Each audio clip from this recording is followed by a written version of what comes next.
అమ్మ, మీరు గుడిలో ఉన్నప్పుడు ఆ ఆంజనేయ స్వామి వారు మీ జీవితంలో చేసిన ఒక అద్భుతమైన లీల ఏదైనా మీకు గుర్తుంటే చెప్తారా? మాతో పంచుకుంటారా?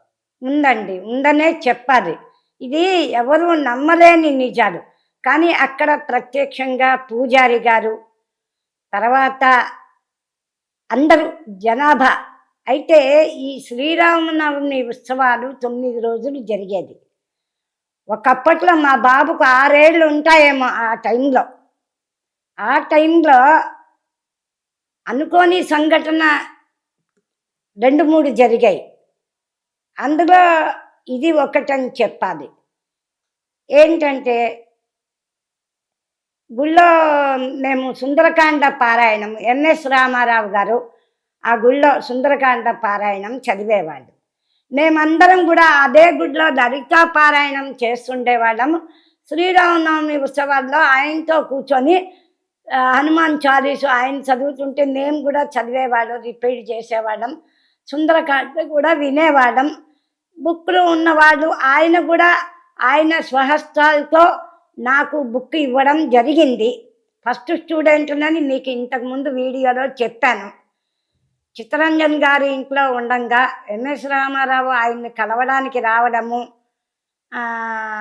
నాకు ఆయన ఫస్ట్ స్టూడెంటు, సుందరకాండ మొత్తం రాగంతో నేర్పించడము, అదేవిధంగా విశ్వనాథ్ గారు సైన్ చేసి ఇచ్చినట్టుగానే ఆయన కూడా ఒక బుక్లో సైన్ చేసి చిరంజీవి విజయభారతికి ఆశీస్సులతో ఎంఎస్ రామారావు అని సైన్ చేసి ఒక సుందరకాండ బుక్ ఇవ్వడం జరిగింది. అదే మాదిరిగా శ్రీరామనవమి ఉత్సవాల్లో వివేకనగర్ ఆంజనేయ స్వామి గుడిలో ఆయన కూర్చొని చదువుతుండగా మేమందరం కూర్చొని చదివేవాళ్ళం. ఈలోగా మా ఇంట్లో మా బాబు స్కూల్కి పోయి వచ్చేవాడు. వాడికి అన్నం పెట్టేసి అవతల నేను 6 గంటలకల్లా గుడిలో పోయేదాన్ని. అయితే 6 నుంచి 5:30, 6 వరకు 6 నుంచి స్టార్ట్ అయ్యేది. ఆ రోజు మా బాబు అంతకుముందు 3 రోజులు జ్వరం వచ్చి స్కూలుకు పోలేదు. అయితే వాడు ఫ్రెండ్ దగ్గర నుంచి హోంవర్క్ తెచ్చుకొని రాసుకుంటున్నాడు. ఎప్పుడు నాతోనే వచ్చేవాడు. రానాయన పోదామంటే, లేదమ్మా నాకు హోంవర్క్ చాలా ఉంది, నేను రాసుకోవాలి, నేను రాసుకుంటానంటే ఇంటిలోకి మా ఇంటికల్ల ఆవిడ వచ్చింది. ఆవిడ కూడా నాతో పాటే ఎప్పుడు గుడికి వచ్చేవాడు. మా అబ్బాయిని తన దగ్గరే కూర్చోబెట్టుకునేవాళ్ళు. అయితే ఆ రోజు నేను చూసుకుంటాను రండి, మీరు వెళ్ళండి, హోంవర్క్ అవ్వంగానే గుడికి తీసుకొచ్చి వదులుతాను అని అన్నారు. సరే ఆవిడ ఉన్నారు కదా అనే ధైర్యంతో నేను మామూలుగా యథాప్రకారం వెళ్ళి ఆయనతో కూర్చొని సుందరకాండ అంతా చదవడము అలా జరిగింది. ఆ తర్వాత అంతా అయిపోయిన తర్వాత ఇంటికి తిరిగి వస్తే ఒక అనుకోని సంఘటన, అసలు భయంకరమైన సంఘటననే చెప్పాలి. మా అబ్బాయిని ఎవరో విక్రమ్, ఆయన బెస్ట్ ఫ్రెండ్ విక్రమ్, ఎవరో ఇద్దరు వచ్చి ఈలోగా ఆయన దగ్గరే బాబు దగ్గరే కూర్చున్నాను, వాళ్ళ ఆయన వచ్చారని టీ చేసి ఇచ్చొస్తానని లోపలికి పోయింది. సరే బాబు కూర్చొని హోంవర్క్ చేస్తుంటే వచ్చి, నీ ఫ్రెండ్ విక్రమ్ బర్త్డే, నిన్ను పిలుస్తున్నాడు, అక్కడ కారులో కూర్చున్నాడు, నిన్ను రమ్మన్నాడు అని చెప్పాడంట. అయితే సరే వస్తున్నాను అని లోపలికి పోయి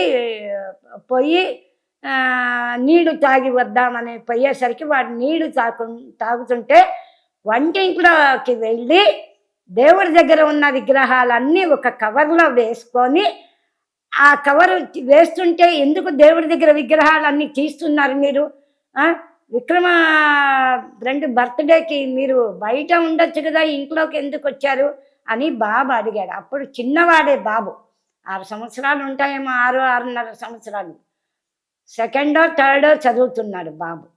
సరే వాడు అన్నారు నోర్మయ్య అనేసి బాబుని ఒక నెట్టేసరికి మంచానికి తగిలి ఇక్కడ దెబ్బ తగలడం కూడా జరిగింది. ఆయనని ఇంకా భయపెట్టి నోరు మూసుకొని పద అని చెప్పేసి ఆయన్ని ఎత్తుకొని వెళ్ళిపోయారంట. ఆ విధంగా ఆయన్ని కిడ్నాప్ చేయడం జరిగింది. నేను ఇంటికి వచ్చేసరికి ఇంటి నిండా పోలీసులు.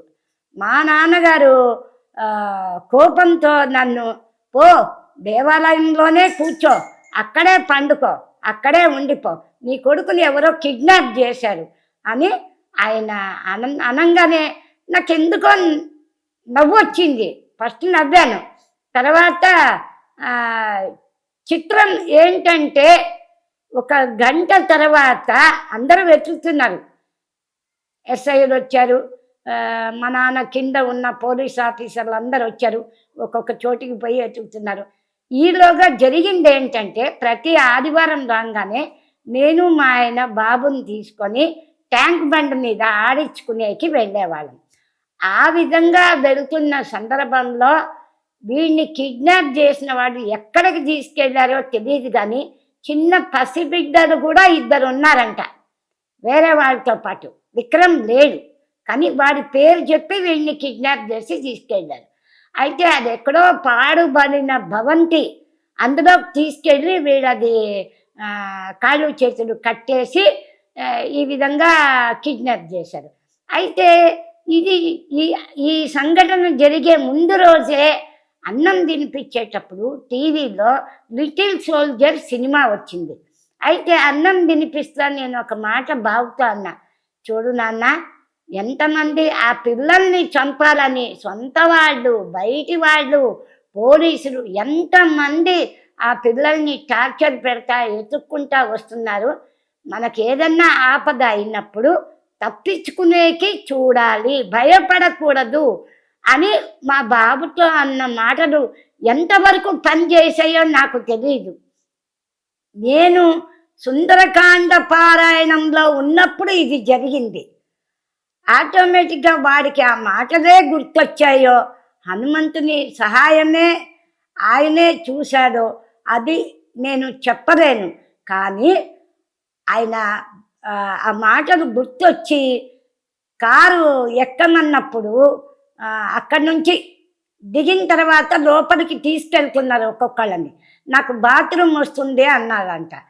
బాత్రూమ్ లేదు, ఏం లేదు, లోపలికి రాలేదంటే నేను బయట పోసుకుంటానని చెప్పి ఆ చెయ్యి కొరికేసి ఆయన పట్టుకున్న బ్యాగ్ కూడా తీసుకొని ఒక పరుగు పరిగెత్తాడండి. నిజంగా 6-7 ఏళ్ల వయసు ఉన్న పిల్లోడు అంత దూరము, ఎంత దూరం ఉందో చెప్పలేము, కిలోమీటర్లు, ఎన్ని కిలోమీటర్లో చెప్పలేము. పరిగెత్తుకుంటా పరిగెత్తుకుంటా పరిగెత్తుకుంటా ట్యాంక్ బండ్ని చేరాడు.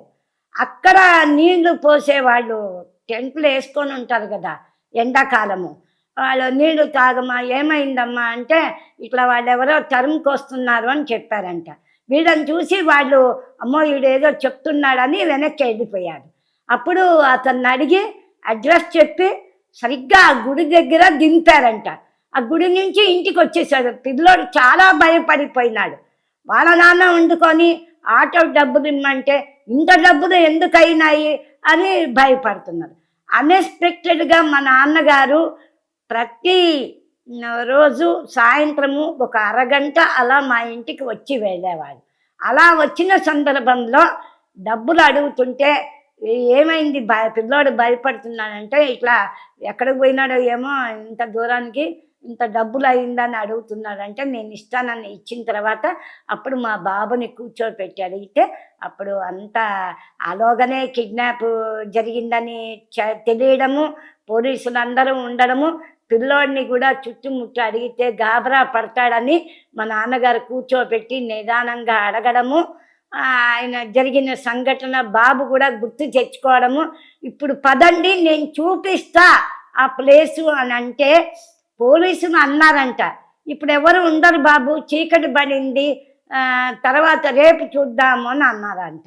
ఆ విధంగా నేను ఇంటికి వచ్చేసరికి మా బాబు కూడా వచ్చి పట్టుకొని ఏడవడము, మళ్ళీ ఆయన్ని సమాధానపరచడము, అన్నం తినిపించడము.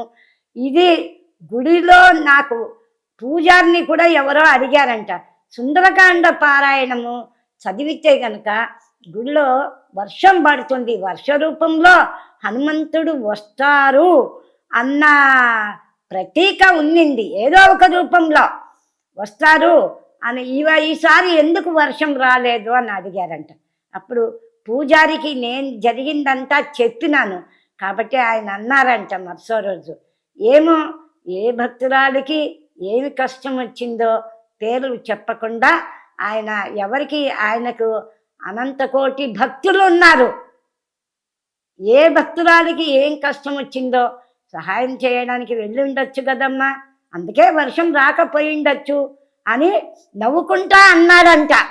అది ఆయన నవ్వుకుంటా అన్న నా లైఫ్లో జరిగిన సంఘటన ఇది ఖచ్చితంగా ఆయన యొక్క రాకే అని చెప్పాల్సిందే. ఎందుకంటే కలియుగంలో భక్తి అనేది తరిగిపోతున్న సమయంలో నా జీవితంలో ఇలా జరగడం అనేది చాలా అద్భుతం. పెళ్ళప్పుడు ఆంజనేయ స్వామి గుడిలో చుట్టినా అక్కడ పెళ్ళయింది. మళ్ళీ ఈ విధంగా గుళ్ళో కూడా నా యొక్క ఎక్స్పీరియన్సే కాదు, ఇది నిజంగా జరిగిన నమ్మలేని సంఘటన. షష్ఠి పూర్తి రోజున జరిగిన ఒక సంఘటన అదే మాదిరిగా షష్ఠి పూర్తి మా ఆయనకు 60 ఏళ్ళు వచ్చినాయి, ఆయన పుట్టినరోజు. ఆ పుట్టినరోజుకి నేను ఇంట్లో చండీ హోమం చేయడం జరిగిందమ్మా. నేను ఎప్పుడైనా ఎవ్వరి ఇంట్లో పిలిచినా పువ్వడము, లలితా పారాయణం చేయడము రావడము జరుగుతూ ఉండేది. ఒక గురువుగా ఒక తల్లిలాగా పిలిచేవాళ్ళు, వాళ్ళకున్న కష్టాలు చెప్పుకునేవాళ్ళు. ఈ పూజ చేయండి అమ్మా, పలానా రోజు మంచిది అవుతుంది అని నా అనుభవంతో నేను చెప్పడం జరిగింది. మా వాళ్ళు, మా పెద్దవాళ్ళు కూడా ఎన్నో చెప్పారు నాకు. ఎట్లనంటే ఇంకొక విషయం కూడా చెప్పాలి. నాకు పిల్లలు చాలా ఏళ్ళు కాలేదమ్మా, అబార్షన్లు అయిపోతూ ఉండేది. 6 అబార్షన్లు అయిపోతూ ఉంటే విజయవాడలో ఉండేదాన్ని. మళ్ళీ మా నాన్నగారు ఉండి బ్రెస్ట్లో మొదట 2 అబార్షన్లు అయినగానే బ్రెస్ట్లో గడ్డలు రావడము. ఫస్ట్ టైము గొల్లపూడిలో మిషనరీ హాస్పిటల్లో, గొల్లపూడి క్యాన్సర్ హాస్పిటల్లో నాకు బ్రెస్ట్లో గడ్డ తీయడం జరిగింది. రంగారెడ్డి జిల్లాకి ఆ టెస్టులు పంపించడం జరిగింది. క్యాన్సర్ కాదు అని ఆ అమ్మవారి దయ, క్యాన్సర్ కాదనే తెలిసింది. ఇంకా అందుకనే ఇంకా వద్దులే అమ్మ వచ్చేయండి అని హైదరాబాద్కు తీసుకురావడము. నా చెల్లెలు 5 ఆమె ఏజీ ఆఫీస్లో ఆమెకి ఉద్యోగం వచ్చింది. ఆమె ముందు సంగం ఇంజనీరింగ్ కార్పొరేషన్లో చేయడము, ఆ స్థానంలో మా వారిని పెట్టడము. అప్పుడంతా జీతాలు తక్కువ అయినా కూడా డబ్బు మనిషిని నడపదు నాయన. ఎంతో సంతోషంగా ఉండేవాళ్ళం. 500 రాని చిన్న ఇంట్లోనే ఉండని ప్రశాంతంగా మంచి లైఫ్ని గడిపామనే చెప్పాము, దేనికి ఇబ్బంది లేకుండా. ఏదో మా నాన్నగారు వాళ్ళు, ఇంకా తల్లిదండ్రులు 5,000 ఒకలాగా ఉండదు. కష్టంలో ఉన్న వాళ్ళకి తల్లిదండ్రులు సహాయం చేయడం అనేది వాళ్ళ బాధ్యత అనుకోవచ్చు. సాధారణంగా నేను ఎవరిని అడిగేదాన్ని కాదు. ఆయన నా పరిస్థితి చూసి నాకు హెల్ప్ చేయడం మొదలుపెట్టారు. అందుకే మా ఇంట్లో వాళ్ళు కూడా నీ ముద్దుల బిడ్డ అని అనేవాడు. నిజం చెప్పారంటే 12 ఇయర్స్లోనే నాకు గొంతు 2 ఆపరేషన్లు అయినాయి. అందుకనే మేము 7 పిల్లలమైనా కూడా మా నాన్నగారు నన్ను కొంచెము, మా ఇంట్లో వాళ్ళు అందరూ కూడా కొంచెం ఎక్కువగా నా చేత పని చేయించకుండా చూసేవాళ్ళు. 12 ఏళ్లలోనే బ్యాక్టీరియా టాన్సిల్స్ ఈ 2 ఆపరేషన్లు జరిగాయన్నమాట. ఈ విధంగా జరిగేటప్పుడే మా ఆయనకు 60 ఏళ్ళు రావడము. మా ఇద్దరికి 1.5 ఇయరే తేడా. సరే ఇక షష్ఠి పూర్తి రోజు నేను ఎప్పుడు నా పెళ్లి రోజు అని చెప్పలేదు. ఆ రోజు యాక్చువల్గా ఆయన పుట్టినరోజు, నా పెళ్లి రోజు ఒకే రోజు వచ్చింది. అందుకనే నేను ఆ రోజు చండీ హోమం చేయించాలి ఇంట్లో అని మొక్కుకోవడము, గుళ్ళో పంతులు వచ్చి మా ఇంట్లో చేయించడం జరిగింది. పారాయణ బృందం వాళ్ళందరే కాకుండా ఎల్ఐసి ఆఫీసరు కిషోర్ కుమార్ వాళ్ళ వైఫ్, ఆ వైఫ్ అక్క చెల్లెళ్ళు, తల్లి కాకుండా నాకు తెలిసిన పారాయణ బృందం వాళ్ళు, ఆ చుట్టుపక్కల వాళ్ళు, మా ఇంటి గల్ల వాళ్ళు అందరూ రావడం జరిగిందనమాట. నా కొలీగ్స్ కానీ, నేను రెడ్డి కాలేజీలో విష్ణు లలిత నేర్పించేదాన్ని, వాళ్ళు కూడా స్టాఫ్ వాళ్ళు రావడం జరిగింది.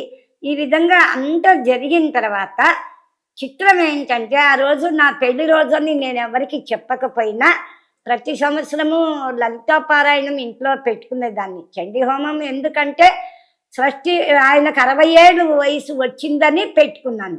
లేకుంటే మామూలుగా ప్రతి సంవత్సరము లలితా పారాయణం చేసుకునేవాళ్ళం. మా ఫ్రెండ్స్ అందరికీ బాగా గుర్తు ఉందన్నమాట.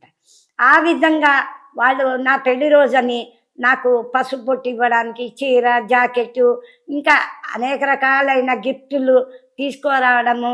పూజ అంతా అయిపోయిన తర్వాత భోజనాలు అయిన పంక్తి అయిపోగానే ఒక పంక్తి వాళ్ళు వచ్చి నాకు బొట్టు పెడతా ఈ విధంగా నన్ను చిన్నగా కూర్చోపెట్టి పసుపు బొట్టిచ్చి ఏదో తాంబూలం ఇవ్వడము, గిఫ్టులు ఇవ్వడము జరుగుతూ ఉన్నింది. ఆ సందర్భంలో కిషోర్ గారు, పల్లవి తొందరగా రామ్మా, నేను మళ్ళీ వెళ్ళాలి అని పిలుస్తున్నారు. ఒక్క నిమిషం ఆగండమ్మా, మా సార్ని పంపించి వస్తానని ముందు రూమ్లోకి వచ్చాను. అప్పుడు అనుకోని సంఘటన, ఇది నా జీవితంలో 4వ సంఘటన అనే చెప్పుకోవాలి. అక్కడ భోజనం చేస్తున్నారు ఒక ఆయన. నేను అనుకున్నాను, అదేంటి సార్ మీ డ్రైవర్ భోజనం చేస్తున్నారు కదా, తొందర పెడుతున్నారు ఎందుకు, ఒక్క నిమిషం ఆగండప్ప, పసుపు బొట్టు ఇస్తున్నారు, పల్లవి కూడా ఇస్తుంది, కాసేపు ఆగండి అంటే, లేదమ్మా నేను ఆఫీస్కి వెళ్ళాలండి, మళ్ళీ ఆమెని ఆఫీస్ దగ్గర క్యాబ్ ఎక్కిచ్చేసి నేను ఆఫీస్ పనులు చూసుకోవాలంటే, మీ డ్రైవర్ భోజనం చేస్తున్నారు కదండి, వచ్చేదాకా కూడా ఆగరా అంటే, ఈయన మా డ్రైవర్ కాదండి అన్న. అప్పుడు I was shocked at that moment. ఏంటి ఈయన రోడ్లో ఎవరో పోతా ఆయన చూస్తుంటే అదే మాదిరిగా నా పెళ్లి రోజు వచ్చినప్పుడు 6 అడుగులే ఉన్నాడు, నామాలు పెట్టుకొని ఉన్నాడు, నల్లగా ఉన్నాడు. మా చుట్టుపక్కల వాడు భోజనాలు చేస్తున్న వాళ్ళు ఉమా, రత్న, సుమతి, పల్లవి, ఇంకా చాలామంది అక్కడ కూర్చొని భోజనం చేసేవాళ్ళు ఆశ్చర్యంగా చూస్తున్నారు ఆయన్ని. మా డ్రైవర్ కాదండి ఈయన, మా డ్రైవర్ అక్కడే ఉన్నాడు, తినేసి వెళ్ళిపోయాడు, అక్కడ ఉన్నారు అని కిషోర్ గారు అన్న మాటలు విని నేను చాలా ఆశ్చర్యపోయినాను. ఆయనని ఒక క్షణం చూసిన. అప్పుడు నాకు అనిపించింది, అమ్మో అప్పుడు సీతమ్మ తల్లి నమస్కారం అని ఆయన అన్నాడు ఆ టైంలో కూడా. అది అనగానే నాకు అప్పుడు పెళ్ళప్పుడు పెళ్లి కూతురు చేసే ముందు రోజు ఆయన బిచ్చగాడి రూపంలో రావడము, మా ఇంట్లో సహాయం చేయడము అంతా గుర్తొచ్చేసింది. అమ్మో ఇదేదో ఉన్నట్టుందని నమస్కారం పెట్టి కూర్చొని భోజనం చేయండి నాయన అని నేను భయపడుతూ లోపలికి వెళ్ళిపోయి, వస్తారుండండి ఒక 5 నిమిషాల్లో పంపిస్తానని లోపలికి వెళ్ళిపోయి పసుపు బొట్లు పెట్టి అంతా వెళ్ళిపోవడం జరిగింది. ఆ టైంలో వాళ్ళు కూడా అడిగారు, అక్కడ ఉన్నవాళ్ళు, ఎవరండి మీరు, వాళ్ళ డ్రైవర్ అనుకున్నారు, ఎవరండి చెప్పండి అని అడుగుతున్నారు చుట్టుపక్కల వాళ్ళు. ఆయన నవ్వుతూ, వెళ్ళొస్తా సీతమ్మ తల్లి అని ఎదురుగా నిల్చొని నాకు, వెళ్ళొస్తానమ్మా ఈ డబ్బా ఇక్కడ పెడుతున్నాను అని ఒక డ్రమ్ము మూల మీద పెట్టిన, ఆ డ్రమ్ము మీద ఒక డబ్బా పెట్టేసి అట్ట పెట్టే, తీసుకోండమ్మా వెళ్ళొస్తా సీతమ్మ తల్లి అనేసి వెళ్ళిపోయాడు ఆయన. అసలు నాకు ఏంటి ఇది ఇలా జరుగుతుంది అని అనుకున్నా. సరే ఇదంతా అయిపోయిన తర్వాత, అందరూ వెళ్ళిపోయిన తర్వాత, మా కొంచెం దగ్గర ఫ్రెండ్స్ దగ్గరలోనే ఉన్నారు, వాళ్ళు వండుకొని ఆ డబ్బా ఓపెన్ చేసి చూడడము, అరే ఆంజనేయుల స్వామి బొమ్మ ఇంతే ఉంది, ఇంతే ఒక వేలంతా ఆంజనేయుల స్వామి బొమ్మ, దానిలో లైట్ ఉంది.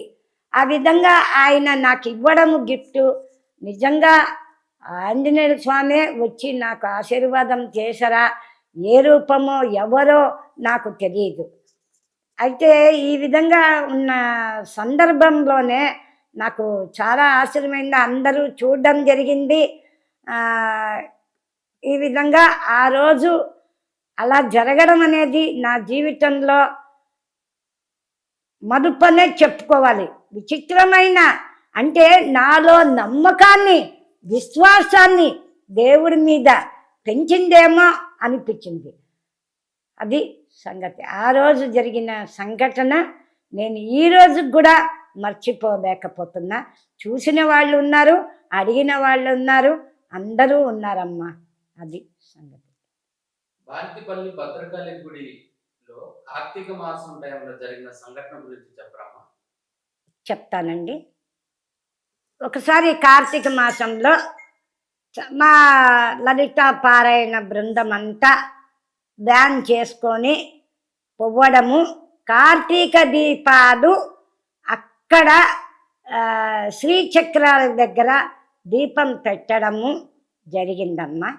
అయితే అక్కడ లలిత పారాయణం చేసుకున్నాము. అష్టోత్తరం కూడా పూజారి చేయించడం జరిగింది. ఇక్కడ ఒక విచిత్రమైన సంఘటన జరిగింది.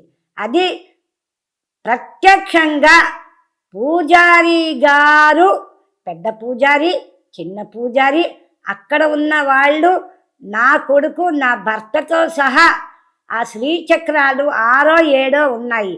ఈ పక్కన కొంతమంది దంపతులు, రెండో పక్కన కొంతమంది దంపతులు గుడికి ఎదురుగా కూర్చొని భద్రకాళి గుడిలో ఆయన అష్టోత్తరం చెప్తుంటే మేము అర్చన చేయడం జరిగింది. ఈ విధంగా ఆ గుడికి పోయినప్పుడు దీపాలు పెట్టాము. సార్, నా దీపం దేవుడి దగ్గర పెడతారా అని నేను రిక్వెస్ట్ చేస్తే, పెడతానమ్మా అని చెప్పి నా దీపం లోపల పెట్టడము అమ్మవారి సన్నిధిలో జరిగింది. ఈ విధంగా జరిగి లలితా పారాయణం చేస్తున్న సందర్భంలో మామూలుగా నాకు సాధారణంగా ధ్యానంలో ఉంటే కళ్ళు మూసుకొని నాకు నోటికి వచ్చి కాబట్టి చదువుకుంటూ ఉన్నాను. పూజారి గారు స్టార్ట్ చేశారు. చేసి నేను కళ్ళు మూసుకొని శ్రీచక్రాల మీద నేను, మా వారు, బాబు కుంకుమ వేస్తూ ఉన్నాము. ఈ అయిపోయే టయానికి కళ్ళు తెరిచిన చూడంగానే నేను నిజంగానే, వాళ్ళు నన్ను చూసి భయపడ్డం కాదు, వాళ్ళందరూ కూడా నిల్చుంది చూసి నేను భయపడిపోయినా. ఫస్ట్ ఇదేంటి, కూర్చున్న వాళ్ళు ప్రతి ఒక్క దంపతులు అటుపక్క ఇటుపక్క అందరూ నిలబడి ఉన్నారు. మా వారు, నా కొడుకు అందరు నిలబడ్డారు. అయితే రెండో పూజారి, పెద్ద పూజారి లేడు అక్కడ, మైక్ అక్కడ నా ముందు పెట్టేసి వెళ్ళిపోయాడు. అది కూడా నేను గమనించలే. అయితే రెండో పూజారిని అడిగిన, ఏదయ్యా పంతులు గారు ఏదయ్యా అని అన్నాను. అయితే అక్కడ నిలబడ్డారండి అని అన్నారు. అప్పట్లో ఆ బొంతపల్లిలో ఏమీ కన్స్ట్రక్షన్ జరగలేదు నాయన, ఉట్టి పిల్లర్సే ఉండేది. ఆ ఒక్క పిల్లర్ దగ్గర దాక్కొని తొంగి చూస్తున్నాడు ఆయన. అయితే నేను ఉండుకొని, ఏంటి నాయన అక్కడ ఉన్నావు, రండి అయిపోయింది హారతి ఇవ్వండి అని అన్నాడు. ఆయన భయపడకుండానే వచ్చారు. వచ్చి హారతి ఇచ్చి, ఇంకా అమ్మ బొట్టు పెట్టారు. బొట్టు పెట్టి ఒడి పట్టండమ్మా అన్నారు. కొంగు పట్టాను. చీర, జాకెట్టు, బియ్యము, పసుపు, కుంకుమ, ఖర్జూర పళ్ళు, తమలపాకులు ఇవన్నీ ఇచ్చారు. ఇచ్చిన తర్వాత ఆయన నన్ను చూస్తా ఒక మాట అన్నారు, అమ్మ ఒక 9 చుట్లు అమ్మవారి చుట్టూ చుట్టండి అమ్మ అని చెప్పారు. సరే, ఈలోగా నేను చుడతా ఉంటే మిగతా వాళ్ళందరూ తీర్థ ప్రసాదాలు తీసుకోవడము, వెళ్ళిపోవడం జరిగింది. ఈ 9 చుట్లు అయ్యేసరికి నేను అక్కడికి వచ్చి నిల్చున్నాను. ఈలోగా మధ్యలోనే మా వారిని అడిగారంట, ఆవిడెవరండి అంటే, మా అమ్మ అని నా కొడుకు అన్నాడంట, మా భార్య అని మా వారు అన్నారంట. కాదయ్యా నాయన, భద్రకాళి, ఆమెలో భద్రకాళి అవతారం కనిపించింది, అందుకే నాకు భయం పుట్టింది అని వెళ్ళిపోయారంట. ఈ విధంగా చాలా చిత్రమైన సంఘటనలు. ఈ రోజుకి ఆ పెద్ద పంతులు కింద ఉన్న చిన్న పంతులు వీరేష్ పంతులు గారు ఈ రోజుకి ఆ గుడిలో ఆయన ఉంటారు. ఈ రోజుకు నేను వెళ్ళినా కూడా మంచి మర్యాద ఇస్తారు.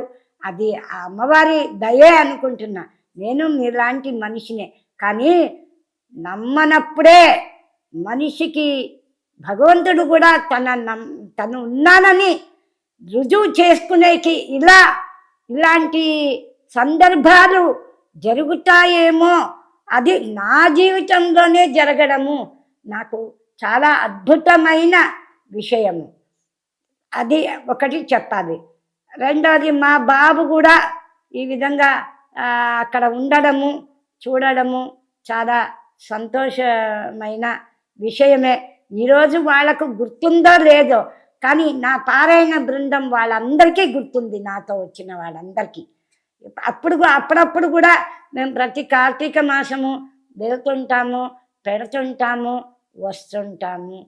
అది సంగతి.